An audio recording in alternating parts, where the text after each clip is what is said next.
kasih. Bismillahirrahmanirrahim. Assalamualaikum warahmatullahi wabarakatuh. Yang saya hormati Pak Asnal Safiuddin dan rekan-rekan yang berada di ruang kolaborasi pada malam hari ini. Tentu saja saya selaku ketua dari kelompok A yang kebetulan mendapatkan bagian terakhir akan menyampaikan prestasi yang nanti akan dimoderatori oleh Bu Eri Yulianti dan nanti pemaparan materi akan oleh Pak Faisal Asmi Bahtiar dan Pak Indra Gunawan setelah saya sendiri. Untuk menghemat waktu silakan untuk Bu Eri Yulianti untuk memandu jalannya ruang kolaborasi kelompok A ini. Terima kasih. Monggo Bu Eri. Terima kasih Pak Ibnu atas waktunya. Assalamualaikum warahmatullahi wabarakatuh. Bismillahirrahmanirrahim. Terima kasih untuk seluruh rekan CGP, Bapak Fasil, Bapak Zainal Safiuddin, Ibu Agus Rianti, dan Bapak Zain Ropik atas bimbingannya. Kami kelompok A yang terdiri atas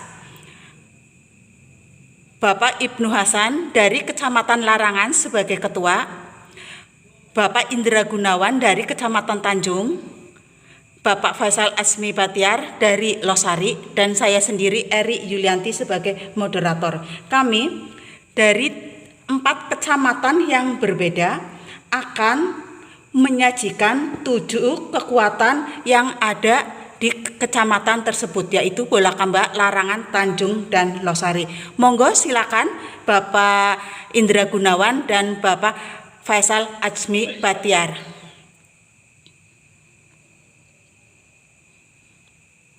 Pak Faisal. Pak Faisal.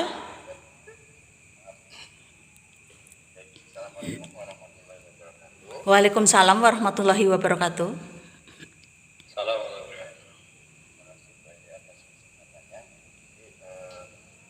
Kelompok kita itu ada 4 kecamatan gitu ya, dan di situ yang berbeda. Terus sebenarnya di website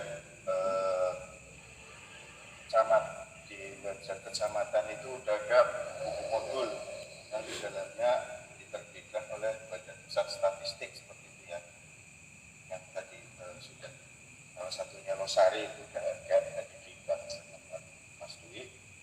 Jadi di sini saya mengambil ringkasannya saja, mana dari keempat itu mana yang gabungan dari keempat kecamatan.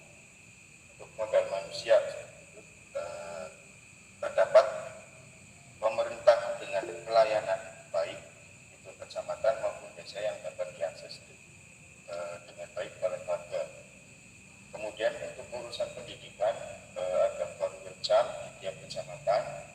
Kemudian yang terdiri atas kepala Korwilcam, pengawas, kepala sekolah, guru dan bimbing. Kemudian ada masyarakat pada kecamatan Bolakamba, Larangan, Losari, dan Tanjung secara umum sudah dapat membaca dan menulis dengan mayoritas sudah mengenyam jenjang pendidikan SMA seperti itu. Lanjut.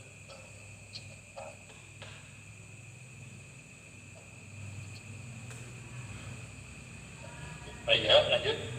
Sudah.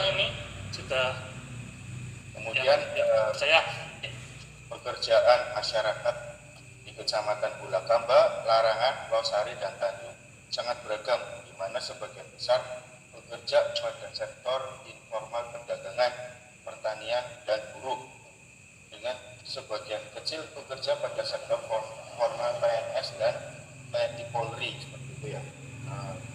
Dari data statistik yang paling banyak itu ada di perdagangan, pertanian, dan buruh, dan ini relevan dengan apa yang disebut dengan jumlah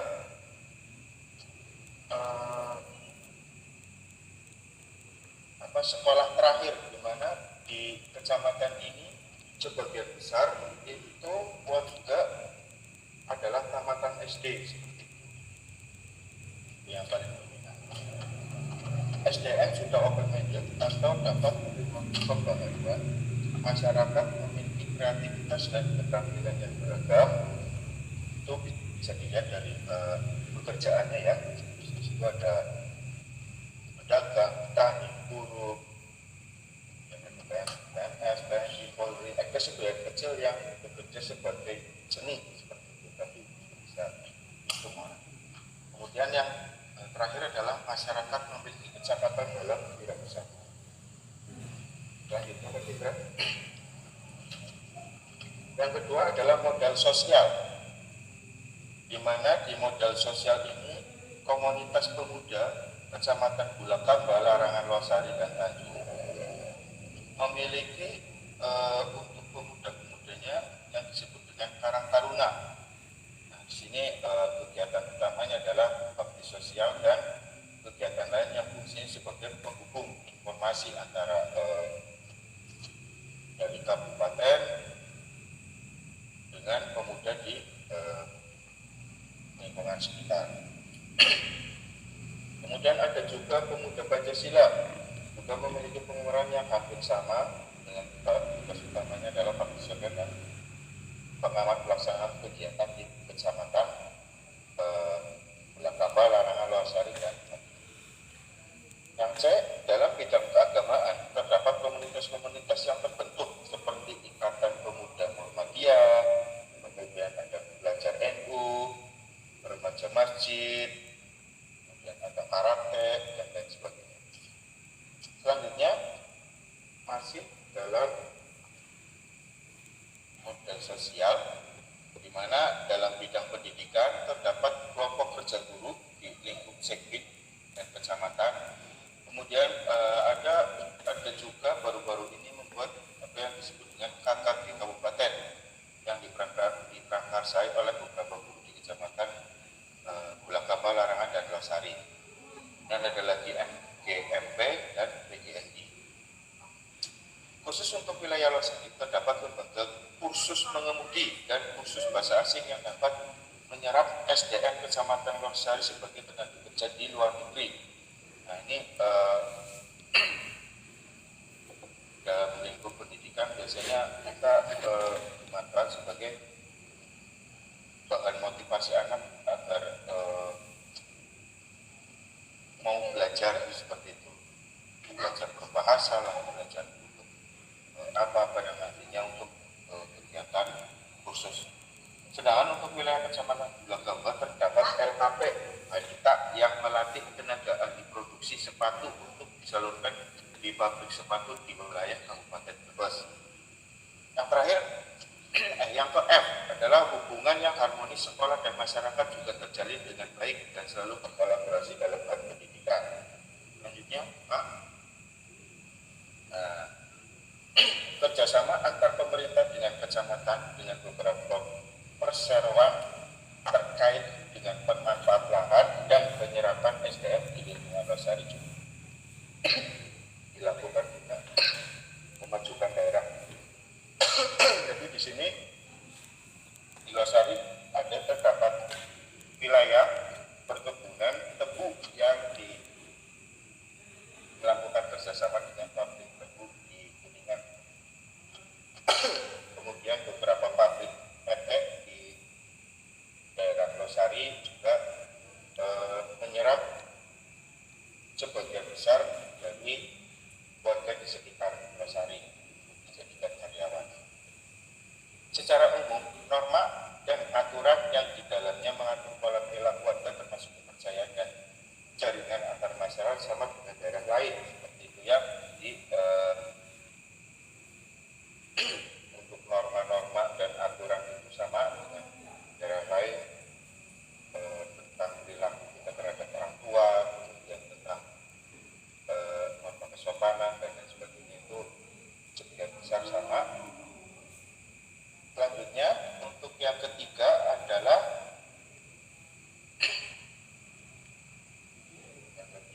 itu ada modal fisik. Pusat-pusat layanan masyarakat seperti puskesmas, rumah sakit, layanan kependudukan, pasar, dan dapat diakses dengan mudah oleh masyarakat. Kemudian ada layanan transportasi darat, kereta, dan angkutan tersedia dengan baik. Kemudian jarak antar antara Kecamatan Bulakamba, Larangan, Losari, dan Tanjung dengan pusat kota dapat diakses dengan kondisi jalan yang cukup baik. Hampir semua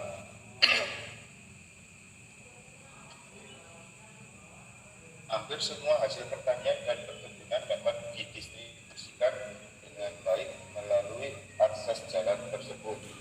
Ini sebagai informasi saja khususnya dalam di Losari fisik, di mana untuk di Losari sendiri, ini baru lingkungan Losari sendiri itu sarana olahraga di Kecamatan Lorosari itu mencapai 22 buah, kemudian bulu tangkis ada 25 buah, dan untuk sarana olahraga bola voli itu ada 18 buah, seperti itu ya. Kemudian untuk bidang kesehatan, Losari memiliki 3 puskesmas, yaitu Puskesmas Losari dan Losari, dan 120 posyandu dan 20 polides, gitu ya. Untuk bagian keagamaan, Losari memiliki masjid sejumlah 61, musola 11, dan wihara Buddha ada 1 buah. Gitu. Untuk selanjutnya, modal lingkungan bisa dijelaskan oleh Pak Indra Gunawan. Indra? Ya, matur nuwun Pak Faisal untuk waktunya. Saya akan melanjutkan penjelasan untuk modal lingkungan atau modal alam. Di Kecamatan Bulakamba, Larangan, Losari, dan Tanjung itu memiliki kontur daerah dataran rendah dan pantai, kecuali untuk Kecamatan Larangan dan Tanjung Losari yang sebagian selatan itu memang lebih ke daerah pegunungan. Khusus Kecamatan Larangan itu sama sekali tidak memiliki garis pantai. Karena itu di wilayah Bulakamba, Losari, dan Tanjung yang memiliki garis pantai biasanya dimanfaatkan untuk perikanan air payau. Di 3 kecamatan itu juga terdapat pelabuhan perikanan meskipun tidak terlalu besar. Yang paling besar itu di Kluwut, di TPI Kluwut. Kalau untuk wilayah lainnya ada juga perikanan air tawar, biasanya itu berupa budidaya ikan lele. Sebagian besar wilayahnya terdiri dari sawah dan perkebunan. Nah, khususnya untuk daerah Pantura, Losari, Tanjung, Bulakamba ini sudah mulai ada banyak industri, wilayah-wilayah industri, sehingga mulai ada pergeseran antara mata pencaharian dari yang dulunya di sawah atau buruh berkebun petani. Anak-anak muda sekarang lebih banyak bekerja sebagai buruh di pabrik industri tersebut. Sebagian kecil masyarakat memanfaatkan kondisi lingkungan tersebut dengan usaha peternakan unggas, kambing, dan kerbau sapi. Di samping itu masih yang memegang utama itu pertanian bawang merah dan padi, biasanya seperti itu. Untuk modal finansial, lembaga keuangan, perbankan, dan sebagainya memiliki kantor unit di daerah di kecamatan masing-masing, Kecamatan Bulakamba, Larangan, Losari, dan Tanjung. Apalagi untuk bank besar seperti BRI, hampir bahkan di satu kecamatan itu biasanya ada 3-4 unit. Program keuangan pemerintah seperti kredit kur dan lain juga sudah dapat dimanfaatkan oleh masyarakat Kecamatan Bulakamba, Losari, dan Tanjung. Bantuan untuk sekolah dari pemerintah baik dalam bentuk BOS maupun PIP juga dapat diperoleh dan dimanfaatkan dengan baik. Yang terakhir, munculnya pabrik-pabrik di sekitar Bulakamba, Tanjung, dan Losari itu membantu masyarakat untuk mendapatkan pekerjaan. Selain itu, sekolah juga bisa mengarahkan murid-muridnya untuk melanjutkan, khususnya sekolah SD dan SMP, untuk melanjutkan ke jenjang yang lebih tinggi, misal SMA atau sarjana, dengan harapan mereka itu nanti bisa lebih mudah diterima di pabrik-pabrik tersebut. Modal politik hubungan politik secara umum kondusif dan dapat terlaksana kolaborasi dengan yang baik antara pemerintahan pusat, daerah hingga desa. Terkadang ketika ada musim pemilu atau pemilihan kepala daerah atau kepala desa, memang seperti biasanya sering terjadi gesekan antar kelompok pendukung, tetapi ketika hal itu sudah selesai akan hilang dengan sendirinya lahan-lahan. Yang selanjutnya, masing-masing pemangku jabatan, pemangku kebijakan paham dan mengerti akan peranannya sehingga hubungan antar pihak itu tidak saling tumpang tindih. Kehadiran beberapa anggota legislatif yang merupakan putra daerah asli dari Bulakamba itu juga sangat membantu daerah untuk berkembang. Misalnya sebagai contoh, untuk daerah DPR RI itu ada Mbak Paramita yang rumahnya di daerah Luwut itu nih. Dan untuk DPRD tingkat kabupaten juga ada beberapa yang merupakan putra asli daerah tersebut. Yang terakhir, modal agama dan budaya. Agama mayoritas adalah agama Islam dan sebagian kecilnya itu berupa Kristen, Protestan, dan sebagian lebih kecil lagi itu Konghucu, Buddha, dan Hindu. Karena mayoritas beragama Islam, maka secara kebudayaan juga sebagian besar berbasis pada agama Islam seperti tahlil, selamatan, impihan, dan sebagainya. Untuk kesenian, di sini terdapat kesenian berupa brok, orkes, dangdut, sintren, dan kuda lumping. Nah, ini karena khususnya daerah Losari itu berbatasan dengan Jawa Barat yang agak Sunda ya. Jadi kebudayaannya itu dipengaruhi sedikit banyak oleh adat Sunda itu. Yang selanjutnya, garis-garis kebudayaan sama sudah tadi, perpaduan antara Jawa dan Sunda dari proses pernikahan, kesenian, dan bahasa, sehingga untuk beberapa wilayah di Larangan, Tanjung, Losari itu bahkan sebagian bahasa sehari-hari itu menggunakan bahasa Sunda. Ini yang terakhir, tari topeng adalah kesenian khas Losari Brebes yang sekarang ini perlu ada perhatian khusus agar tidak punah. Ini saya mencoba menampilkan seni tari dari Brebes, tari topeng.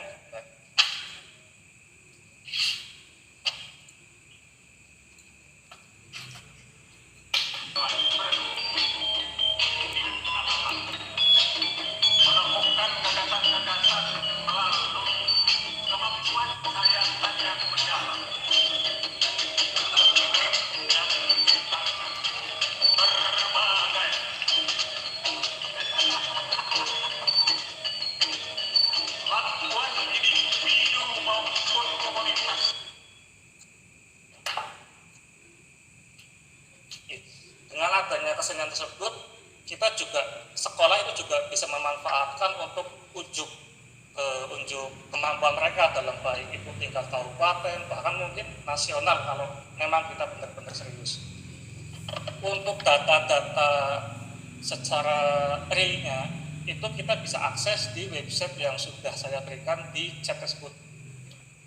Misalkan dari Losari itu losari.berbeskep.go.id. Nanti untuk kecamatan-kecamatan lain selain Brebes, Tanjung, itu tinggal diganti yang di depannya Tanjung, Larangan, seperti itu.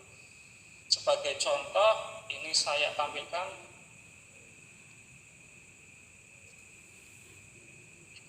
Nah, ini kecamatan Larangan. Dari sini kita bisa dapatkan data-data yang diberikan oleh kecamatan Larangan melalui websitenya.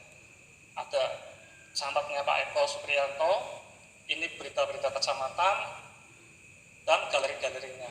Termasuk tadi data-data dari BPS itu kita bisa dapatkan di sini. Nah, ini kecamatan Larangan dalam angka seperti itu. Untuk daerah lain nanti silakan bisa dicoba, mengingat waktu kita juga terbatas. Nuwun untuk waktunya, saya kembalikan kepada Bu Eri selaku moderator. Terima kasih Pak Indra Gunawan dan Pak Faisal Asmi Batiar. Monggo dari kelompok B atau C yang mau merespon, memberikan kritik yang membangun atau mengajukan pertanyaan, silakan Bapak Ibu CGP.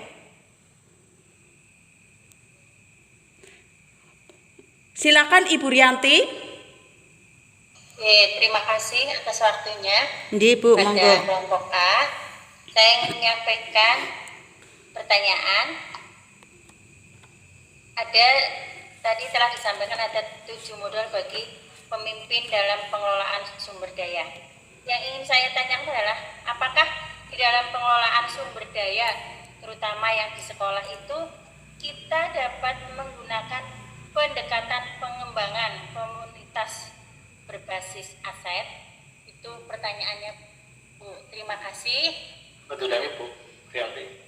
Ya, pertanyaannya adalah apakah dalam mengelola sumber daya terutama sekolah kita dapat menggunakan pendekatan pengembangan komunitas berbasis aset?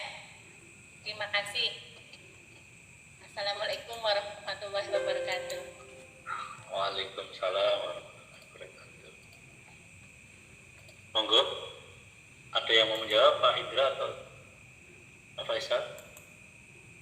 Terima kasih Ibu Rianti. Kita sebagai CGP di sini kan dididikkan ya Bu untuk dapat melihat potensi atau aset kita yang ada di sekolah itu apa. Meskipun sedikit kita kembangkan Bu. Dari potensi atau aset yang sedikit itu diharapkan menjadi kekuatan yang dapat membangun di mana kita berada, di mana sekolahan kita berada. Sebagai contoh saya sendiri ya Bu, di SD Negeri Dukulo 2 ini SD yang boleh kata SD yang tidak bagus bangunannya Bu. Kelas yang bagus itu cuma 3, tetapi kita itu memiliki lapangan yang luas. Bagaimana caranya lapangan yang luas ini, halaman yang luas ini yang tadinya tamannya itu kepotong dengan halaman, digabungkan dengan teras Bu, agak langsung ke bawah, jadi lapangannya sedikit luas seperti itu Bu. Dan alhamdulillah ini adalah kekuatan dari sumber daya manusia ya, yang berasal dari wali murid memberikan dengan sukarela seperti yang Pak Zainal katakan tadi, melalui komite itu memberikan ketika mau anak ini mau lulus memberikan sekedar kenang-kenangan, tidak dipaksa, mau memberikan ya monggo, tidak ya monggo, itu kemudian kita uruk. Itu seperti itu Bu. Jadi kita menggunakan kekuatan atau potensi-potensi apa yang ada di sekolahan itu untuk dikembangkan. Seperti itu Bu. Barangkali ada yang mau ditambahkan, Bapak Ibnu Hasan, Mas Faisal atau Mas Indra, monggo. Siap Bu, ini saya tak tanggapi pertanyaan dari Bu Rianti. Pertanyaannya adalah apakah kita bisa mengembangkan komunitas pendidikan itu dengan strategi pengembangan komunitas berbasis aset ya Bu Rianti? Mohon maaf, mohon dikoreksi pertanyaannya, betul apa tidak? Jadi Pak, pengembangan komunitas berbasis aset.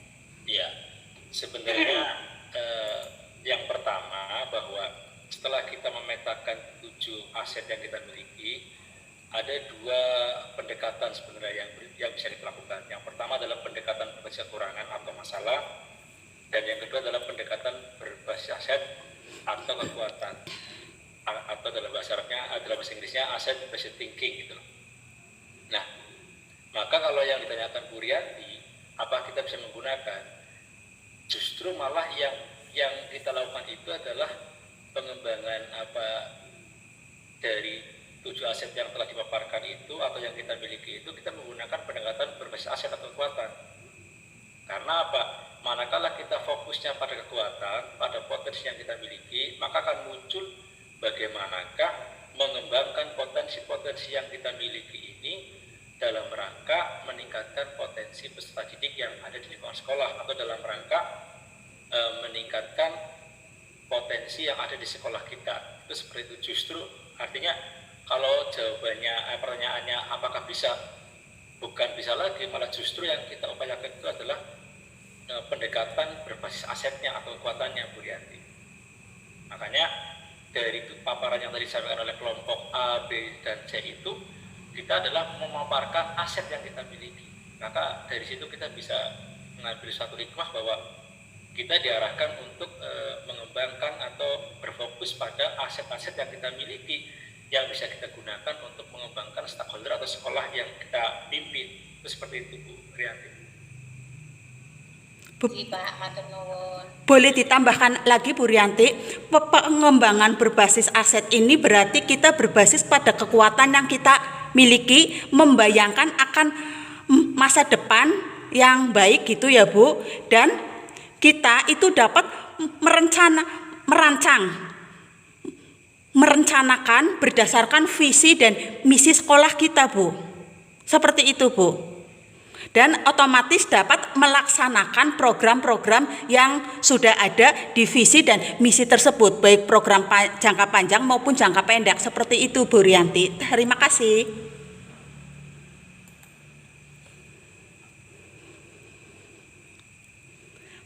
Monggo barangkali ada lagi Bapak Ibu. Sudah cukup? Terima kasih atas perhatian rekan JGP. Sekarang saya kembalikan kepada Bapak Ketua, Bapak Ibnu Hasan. Monggo Pak. Ya, demikian tadi paparan dari kelompok A yang telah dipandu oleh dimoderator Rianti dan penyampaian hasil presentasi oleh Pak Indra dan Pak Faisal. Mohon maaf atas kekurangannya, kurang lebihnya mohon maaf. Saya berikan kepada Pak Zainal Safiuddin. Monggo Pak Zainal. Oke, matur nuwun Pak Ibu Hasan, juga teman-teman dari kelompok A, luar biasa paparannya Bapak Ibu ya. Bahkan di sini bisa kita mengakses 4 kecamatan ini. Yang pertama kecamatannya Bu Eri, kecamatannya Pak Ibu Hasan, kecamatannya Pak Indra. Ini bisa diakses semuanya ini. Yang terakhir mungkin Pak Faisal itu. Kecamatannya Pak Faisal. Di situ sudah tercaci dengan baik Bapak Ibu, sudah diidentifikasi dengan baik. Sekarang langkah selanjutnya, apakah 7 unsur sumber daya itu bisa dimanfaatkan lebih intensif oleh sekolah? Ini tadi sudah disajikan. Sekarang yang Bulakumba apakah bisa nanti dimanfaatkan lebih intensif lagi sama sekolahnya Bu Eri? Begitu juga yang kecamatan yang lain, apakah hasil identifikasi itu nanti bisa dimanfaatkan? Kembali lagi kepada pertanyaannya Bu Rianti tadi, pertanyaan yang bagus. Tadi sempat muncul juga Bu Rianti pertanyaan seperti itu di kelas E Bu, jam 15.00 tadi kelas E Bapak Ibu ya. Itu jadi yang dimaksud komunitas di sini adalah komunitas sekolah Bapak Ibu nggih. Ini komunitas sekolah. Apakah komunitas sekolah nanti itu akan bisa mengembangkan dengan strategi pendekatan berbasis aset itu? Bisa Bapak Ibu, justru itu yang diharapkan di dalam model membangun kepemimpinan sumber daya ini. Justru itu yang diharapkan Bapak Ibu. Ini tadi sudah dicontohkan, bahkan mulai dari kelompok yang lain, kelompok A, B, C, tadi sudah bisa mencontohkan dengan baik hasil identifikasi dan hasil pemetaan dari 7 sumber daya itu. Nah nanti bagaimana sekolah itu mau melakukan sebagai sebuah komunitas itu Bapak Ibu, sekolah akan menggunakan pendekatan berbasis aset. Artinya apa? Justru sekolah tinggal memanfaatkan Bu Rianti gitu. Sekolah tinggal memanfaatkan itu. Oh misalnya saya ambil contoh di kecamatannya Bu Eri, di kecamatan Bulakumba misalnya. Di sini ada potensi alam yang luar biasa, air terjun misalnya ya Bapak Ibu ya, misalnya saya tidak paham betul, masih belum membuka linknya Pak Indra belum membuka linknya Pak Indra ini. Misalnya di situ ada air terjun, apa kira-kira yang bisa dimanfaatkan oleh sekolahnya Bu Eri di Bulakumba ini? Ada air terjun gitu, Bapak Ibu ya. Gitu. Di sekolahnya Pak Ibnu Hasan juga begitu. Di situ ada banyak sekali tokoh-tokoh politik. Salah satunya anggota DPRD yang berdomisili di kecamatannya Pak Ibnu Hasan. Apakah ini dibiarkan begitu saja menguap, Pak Ibu? Apakah ini dibiarkan atau nanti ada semacam tindak lanjut dari Bapak Ibu ya? Ini karena tidak semua kecamatan bisa dihuni oleh perwakilan dari DPRD loh Pak. Ini kalau Pak Ibnu Hasan cekatan dan bisa melakukan komunikasi dengan baik dengan para tokoh ini, insya Allah ini sesuatu yang luar biasa. dan bermanfaat untuk sekolahnya Pak Ibu Hasan ini, itu Bapak Ibu, juga di sekolah yang lain. Itu Bapak Ibu ya, jadi dengan paparan yang tadi itu yang disampaikan kelompok A, B, C itu Bapak Ibu ya, semoga nanti bisa ditindaklanjuti di sekolah. Itu namanya pendekatan berbasis aset. Komunitas yang menggunakan pendekatan berbasis aset ya seperti itu Bapak Ibu ya.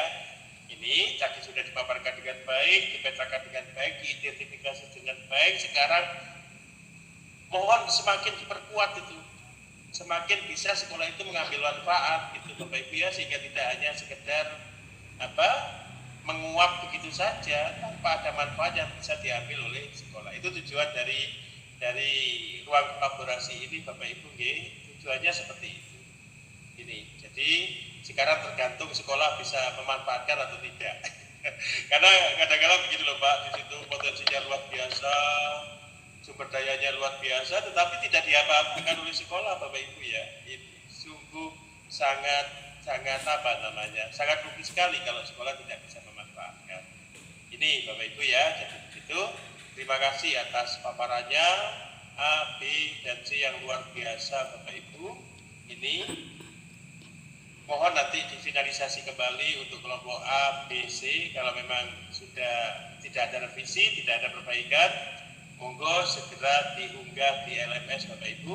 Yang diunggah ya hasil presentasi tadi itu, tidak usah videonya ya Bapak Ibu ya, tidak usah diunggah Bapak Ibu videonya, karena video itu hanya untuk memperkuat presentasi kita kepada teman-teman semua yang ada di sini. Ini loh buktinya, video ini loh contohnya bahwa memang di Kecamatan Losari itu memang punya potensi seperti ini, di Kecamatan Bulakumba punya potensi seperti ini, dan di kecamatan lain juga punya potensi seperti ini. Itu dibuktikan dengan video. Terus yang berikutnya sumber datanya dari BPS tadi luar biasa itu. Memang kita harus mempunyai data yang sangat akurat dan valid Pak. Ini tadi sudah diperagakan dengan baik. Data diambil dari BPS, Badan Pusat Statistik Bapak Ibu itu luar biasa. Memang seperti data-data seperti itulah ya Bapak Ibu ya, yang kita cari pada saat kita melakukan sebuah studi identifikasi dan studi analisis. Baik Bapak Ibu, sekarang 21.48, saya beri kesempatan mungkin 1 atau 2 untuk teman-teman di kelas ini, mungkin ada sesuatu yang perlu disampaikan sebelum kami tutup. Monggo kelompok A, B, dan C. Silakan Bapak Ibu. Saya Pak. Monggo Pak Ibnu. Pak, saya mau bertanya ini. Sebenarnya bagaimana sih kita memetakan aset secara real di lapangan? Itu apakah kita memetakan dari sekup terdekat aset yang kita miliki atau dari sekup terjauh dulu gitu loh? Karena di sini kan yang kita lihat sebagaimana yang ditanyakan Pak Dwi nomor di awal, bahwa kita ini memetakan kan satu kecamatan ya Pak, gitu loh. Sedangkan kadang kan kita memiliki sekolah bahwa di radius berapa kilometer pun atau di berapa meter pun sudah ada sekolah yang lain kan seperti itu. Nah artinya apakah itu nanti kita diarahkan memang untuk, sedangkan korelasi antara pemimpin belajar yang sini kan skupnya sekolah ya Pak. Tuh. Mengapa kita diarahkan untuk skup yang luas sekali gitu Pak, kecamatan ya gitu. Seperti itu Pak. Sampun Pak Ibnu Pak. Matur nuwun atas pertanyaannya. Jadi di dalam hal pendekatan komunitas berbasis aset Bapak Ibu ya, komunitas sekali lagi komunitas yang dimaksud di sini adalah sekolah kita Bapak Ibu. Karena komunitas itu banyak, MKMP itu adalah komunitas, KKP itu komunitas, MKPS itu komunitas, MKKS itu komunitas, dan banyak sekali juga komunitas yang lain, PGRI dan organisasi profesi yang lain itu juga komunitas. Sekarang kita fokus pada komunitas yang sekolah. Bagaimana komunitas ini didekati dengan berbasis aset tadi itu? Kita mulai dari yang paling dekat Pak.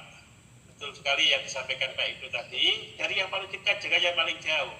Makanya kemarin di dalam penyamaan persepsi Bapak Ibu ya, sebelum teman-teman fasilitator di dalam naungan P4K Matematika melakukan kegiatan di ruang kolaborasi ini yang akan berdiskusi dengan teman-teman semuanya, gitu Bapak Ibu ya, itu disamakan persepsinya bahwa yang nanti menjadi objek pemetaan dan identifikasi itu bukan kabupaten tetapi kecamatannya. Nah itu Pak Ibnu nggih, makanya dimulai dari yang paling dekat, tidak dari kabupaten tetapi dari kecamatan.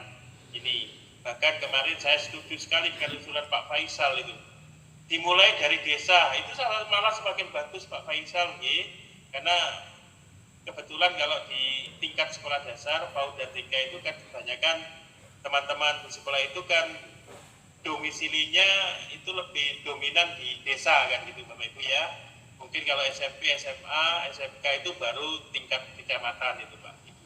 Memang dimulai dari desa, dan oleh karena itu Bapak Ibu lakukan sebuah pemetaan ini Pak. Dari tingkat yang paling dekat itu lakukan sebuah pemetaan Pak. Gitu. Lakukan sebuah identifikasi.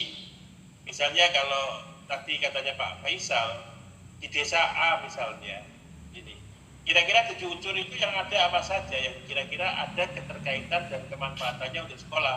Sekali lagi Bapak Ibu, studi analisisnya adalah untuk kemanfaatan sekolah ini. Tapi saya yakin kalau kita jeli melakukan studi analisa, hampir semua 7 unsur sumber daya itu sangat bermanfaat Bapak Ibu ya. Bagi sekolah itu sangat bermanfaat Bapak Ibu. Itu potensi yang luar biasa untuk mengembangkan sekolah. Bisa kemanfaatan itu karena faktor keterkaitan secara langsung, bisa karena keterkaitan secara tidak langsung gitu Bapak Ibu ya. Saya ambil contoh keterkaitan secara tidak langsung itu misalnya begini. Di sebuah desa ada tempat rekreasi. Ini Pak. Kalau kita tidak menganalisa secara detail Bapak Ibu ya, mungkin kita akan mengambil kesimpulan apa sih manfaatnya tempat rekreasi ini bagi sekolah saya, kan begitu Pak. Tapi kalau kita jeli melakukan analisa, tempat rekreasi ini banyak manfaatnya. Itu Bapak Ibu, misalnya tempat rekreasi ini bisa digunakan sebagai media-media pembelajaran bagi Bapak Ibu guru. Misalnya Bapak Ibu guru yang mengampu mata pelajaran IPA, IPS misalnya Bapak Ibu ya, atau IPAS itu, di kurikulum baru itu ada yang namanya IPAS Pak. Jadi IPA dan IPS itu nanti tergabung Pak, itu untuk SD itu. SD itu ada nanti gabungan IPA IPS menjadi mata pelajaran IPAS itu, Bapak Ibu ya, itu Bapak Ibu ya. Jadi seperti itu Pak, dari yang paling dekat, selanjutnya nanti bergeser Pak Ibnu pada wilayah yang semakin luas itu Pak Ibnu ya. Yang kedua ada keterkaitan secara langsung, ada keterkaitan secara tidak langsung. Hampir 7 unsur itu yang ada di wilayah kita, baik desa maupun kecamatan maupun kabupaten itu Pak, sampai tingkat nasional nanti itu kalau Bapak Ibu bisa memanfaatkan itu juga bermanfaat Pak.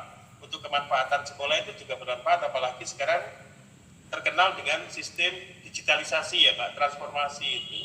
Hampir tidak ada ambang batas Pak, tidak ada pembatasan wilayah dengan adanya model transformasi dan digitalisasi sekarang. Bapak Ibu bisa mengakses yang ada di Jakarta itu. Bapak Ibu bisa mengakses yang ada di Kalimantan, di Medan, di Papua itu Pak. Bapak Ibu itu bisa diakses semuanya Bapak Ibu, jangan dikira itu. Hanya dengan sistem digitalisasi, dengan sistem transformasi itu semuanya. Yang sekarang yang penting adalah di bawah komando Bapak dan Ibu Kepala Sekolah itu, tolong nanti tim pengembang kurikulumnya sekolah itu diundang lagi Pak. Jangan cuma dipikirkan oleh Pak Sofandi dan Pak Ibu Hasan, tetapi ini harus dipikirkan bersama-sama oleh tim Bapak Ibu ya, untuk dianalisa, dikaji itu Bapak Ibu, dilihat lagi apa kira-kira kemanfaatan dari kecamatanku untuk sekolahku. Nah itu loh Pak, ini harus seperti itu. Ini Bapak Ibu ya, tim pengembang kurikulum nanti yang bekerja. Ini jangan cuma Bapak Kepala Sekolah, nanti Bapak Kepala Sekolah malah efeknya negatif nanti ya Bapak Ibu, untuk kesehatannya terutama itu. Tim pengembang kurikulum nanti akan didampingi oleh Bapak dan Ibu Kepala Sekolah. Mungkin begitu Pak Ibnu nggih. Mulai dari yang dekat Pak sampai yang paling jauh, bahkan dunia Pak. Itu bisa dimanfaatkan loh ya. Dunia itu bisa dimanfaatkan loh Pak. Nggih. Mungkin ada satu lagi Bapak Ibu sebelum ditutup. Mungkin kurang 5 menit ini, sekalian ditutup jam 10 itu. Kok nambah-nambah waktunya dari Ibu Eri ini. Ada Bapak Ibu? Udah ngantuk, Pak. Nggih, sampun, Pak. Sudah ngantuk ya Bu ya. Nggih. Biasanya kuat loh, melekan sampai jam 11 malam. Gara LK yang ada di LMS itu. Sampun, Pak. Nggih Bu, Bapak memang perlu diatur waktu istirahatnya, jangan semuanya untuk LMS, jangan semuanya untuk LK, tapi harus istirahat karena besok Bapak Ibu harus juga melaksanakan tugas di sekolah biar tidak ngantuk, biar tetap fresh, biar tetap semangat, gitu Bapak Ibu, Nggih. biar tetap sehat.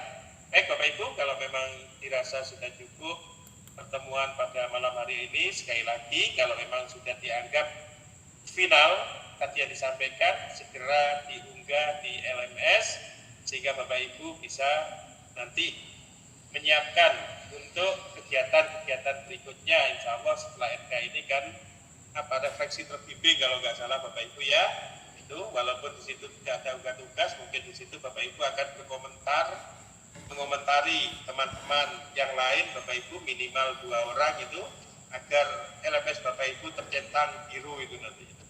Kalau tidak ada komentar mungkin Bapak Ibu akan kesulitan untuk menyentang biru itu. LMS-nya itu Bapak Ibu yang centang biru itu.